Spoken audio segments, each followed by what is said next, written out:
Thank you for joining us online. At Mission Gathering, we welcome all to Christ's table.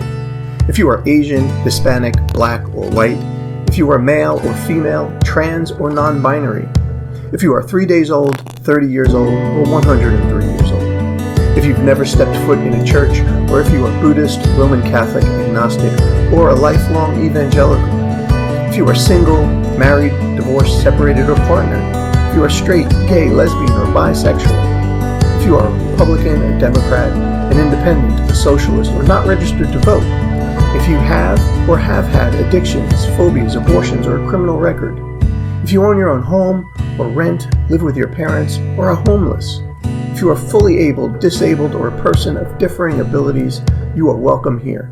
The potential for renewal and new life is central to the Christian story.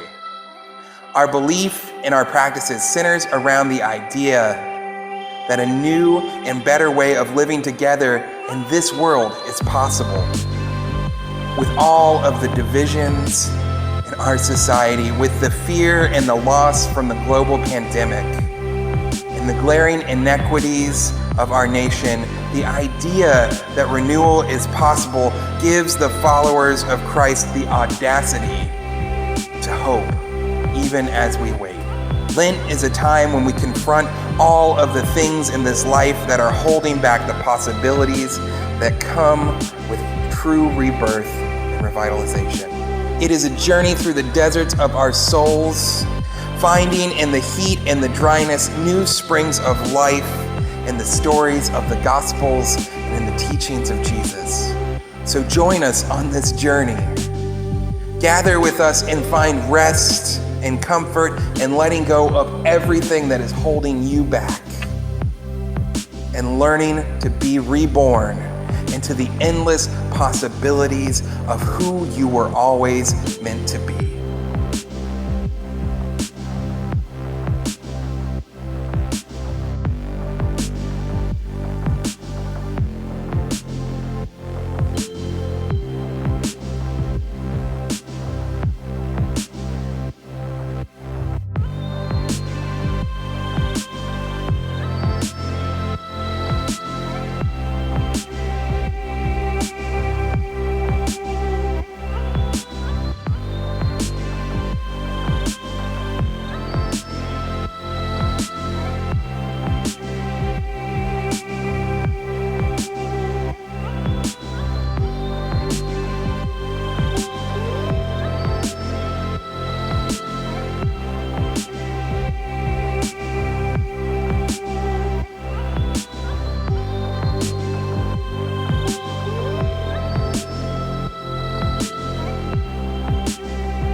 You are here, moving in our midst.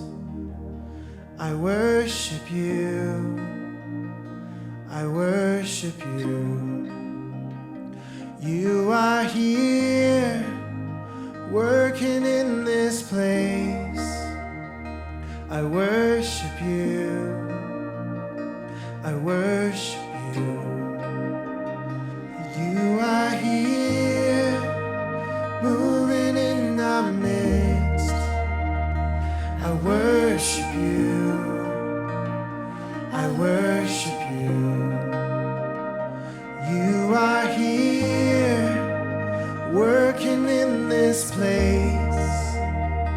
I worship you. I worship you. You are waymaker, miracle worker, promise keeper, light in the darkness. My God, that is who you are. You are waymaker, miracle worker, promise keeper, light in the darkness. My God, that is who you are. You are here, touching every heart. I worship you. I worship you. You are here, healing every life. I worship you. I worship you. You are here, turning lives around. I worship you. I worship you. You are here, mending every heart. I worship you. Yeah, I worship you. Yeah. Waymaker, miracle worker, promise keeper, light in the darkness. My God, that is who you are. Waymaker, miracle worker, promise keeper, light in the darkness. My God, that is who you are.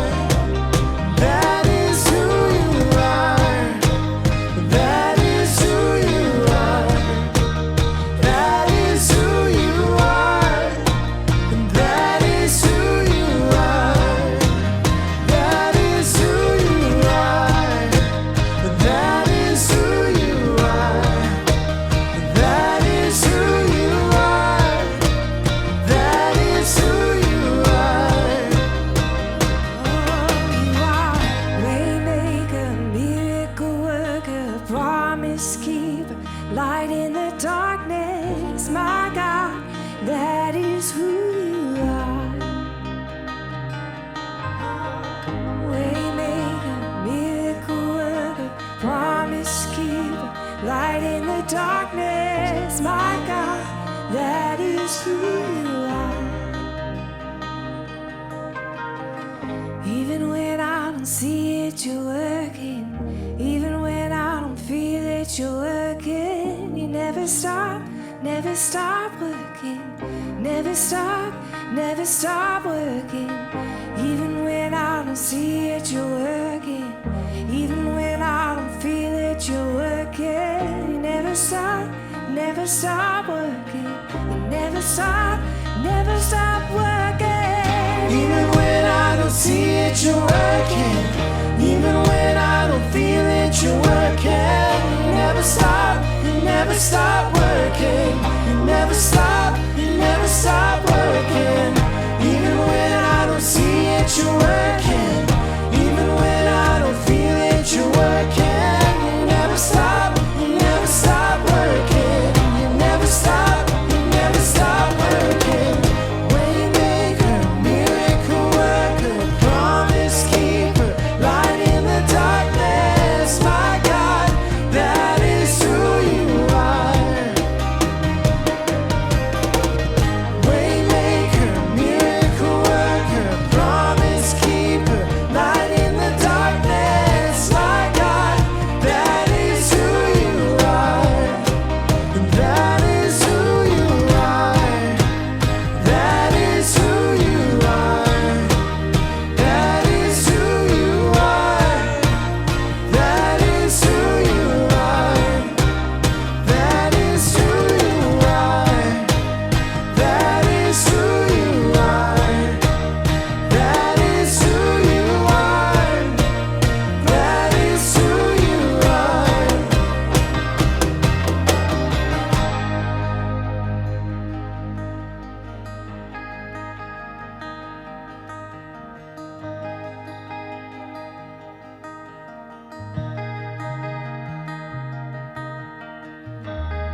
Hey, I'm Devin Wright, pastor of Mission Gathering in Issaquah outside of Seattle.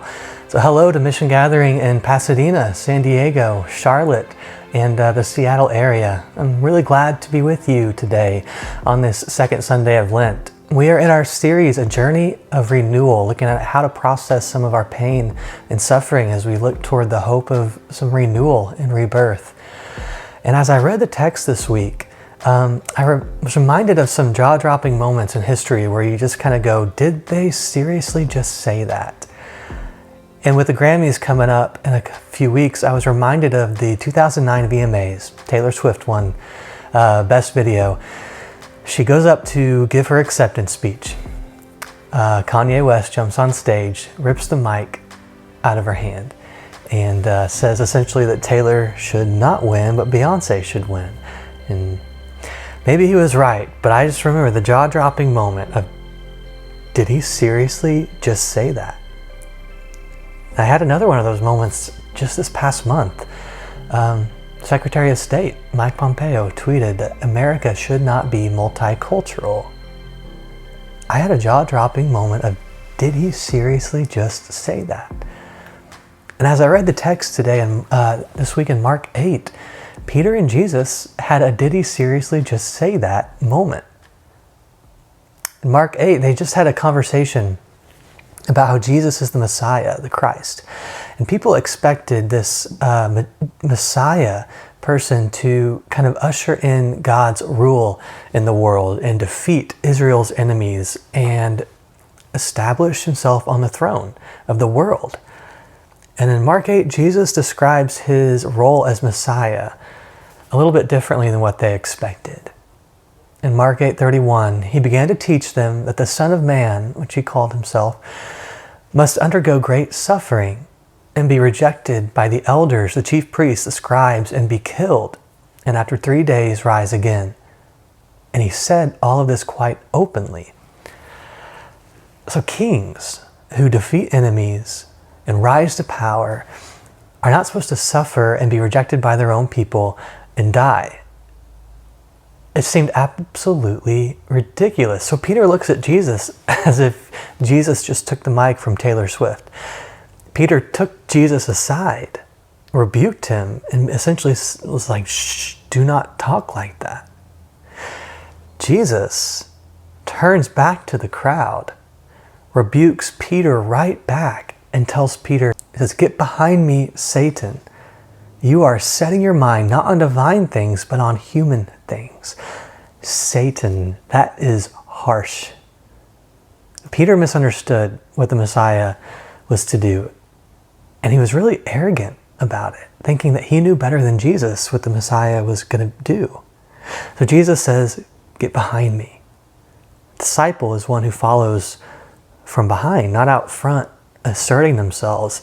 There's totally a lesson in here for me when I am convinced that I have the corner on truth. Sometimes I need to be the one to get behind Jesus, stop talking, and do some listening. And from Jesus' perspective, have you ever stood up for something that you really believed in, only to have people tell you that you really need to be quiet? You really need to not talk about that so loud. The people who would maybe rather maintain the status quo rather than ruffle feathers. This reminded me of a letter from Martin Luther King Jr. that he wrote in Birmingham jail in the 1960s. And he wrote that white moderate Christians posed a greater challenge than that of white supremacists. He said, shallow understanding from people of goodwill is more frustrating than absolute misunderstanding from people of ill will. Lukewarm acceptance is much more bewildering than outright rejection. And he said that the church, the white church, needs to take a stand or risk being dismissed as an irrelevant social club. Taking a stand towards liberation against oppression often leads to some pushback from those who want to maintain the status quo. So Jesus takes this as a teaching moment for the crowd. So after calling the crowd together with his disciples, Jesus said to them, All who want to come after me must say no to themselves, take up their cross and follow me. All who want to save their lives will lose them, but all who lose their lives because of me and because of the good news will save them. Take up your cross, my cross to bear. That phrase, take up your cross, is often used to mean something difficult that you go through, that you have to face alone, and challenged from suffering in life. And this passage has been used by Christians to tell those being oppressed, abused, to just hang in there. It's your cross to bear. To tell those in abusive relationships to just turn the other cheek, that this is your cross to bear. To see any and all suffering as just something that should be endured, as Jesus endured his suffering. Reverend Joanne Carlson Brown, she's done some extensive work on LGBT issues and abuse in the church, and she is a professor at Seattle University. She wrote that it is not acceptance of suffering that gives life. It is commitment to life that gives life. If you believe that acceptance of suffering gives life, then your resources for confronting perpetrators of violence and abuse will be numbed. Acceptance of suffering is necessary.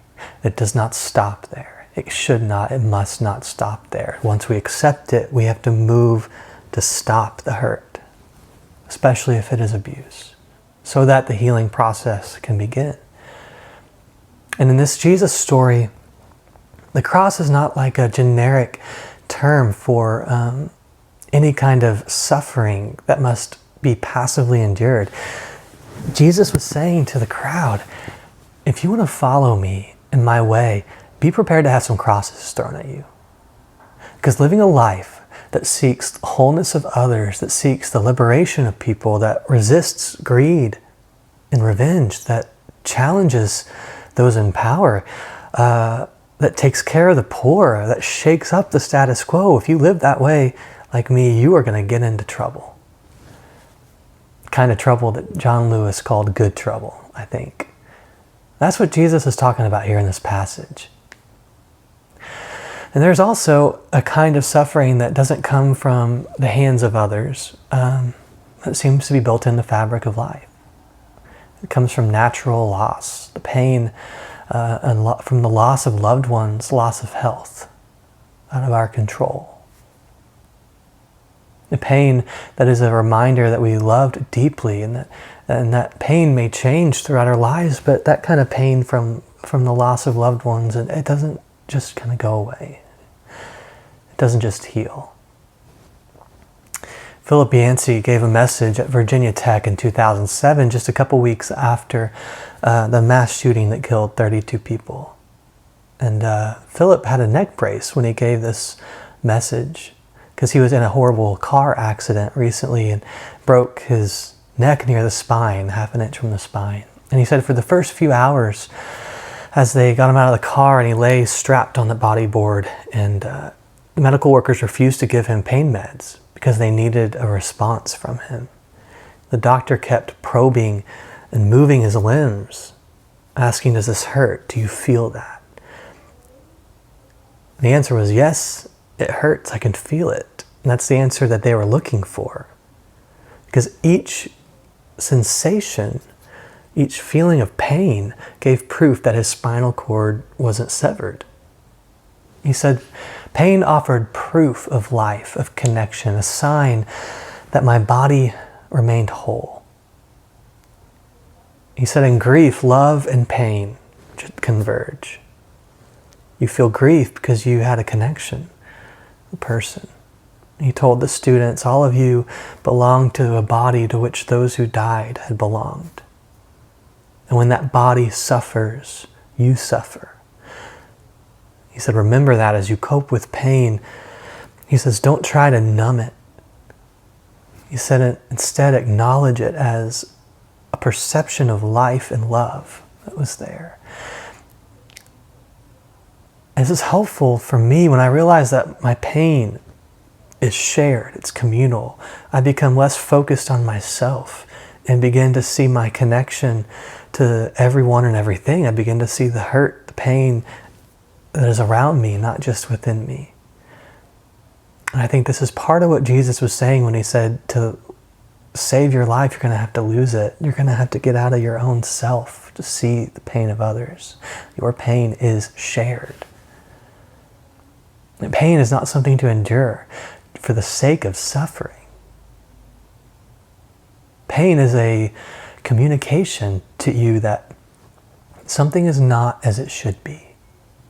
Whether that is pain that you feel in your body or in your emotions, or maybe in a whole community when there is loss experienced, or injustice or oppression. So what we see in Jesus and his journey to the cross is a God who is with us in our suffering, who knows what suffering is like, knows what pain is like.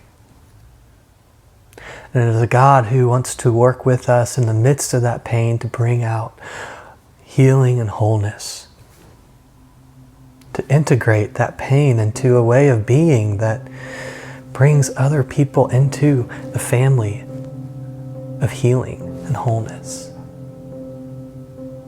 That's what the Jews called shalom, working to make everything as it should be, peace. It's what the ancient Christians called salvation. And it is not just individual, it is communal. Our suffering, our pain is shared. When you hurt, I hurt. When I hurt, you hurt.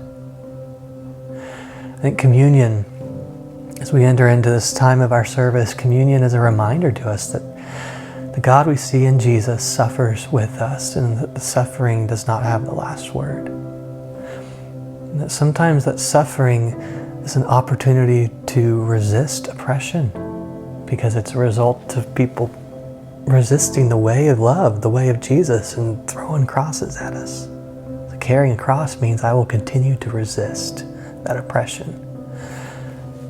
Sometimes suffering means it's the pain of loss.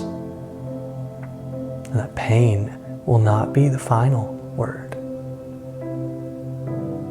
The God of hope, the God of Christ, wants to work with us to use our pain to bring healing, liberation, and wholeness, renewal, restoration.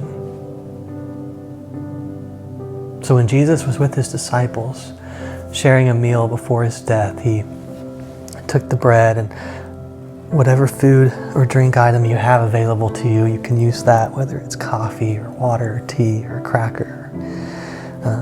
Jesus took the bread and he broke it. He said, "This is my body, broken for you." He knew the pain he was about to experience. And he took the cup.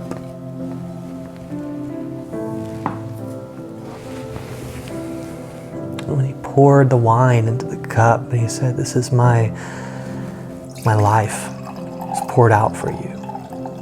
This is a new covenant between humanity and God, a new covenant rooted in love, an inclusive love, where everyone is welcome to the table of grace." And there are some who don't want everyone to be at that table, and they may throw some crosses our way for it. But I want to follow the inclusive way of Jesus, who came to bring liberation for all. So as you eat and drink, may you know that you are not alone in your pain. May you know that God is hurting with you and working within you and through you to bring healing and hope to this world. Go in peace.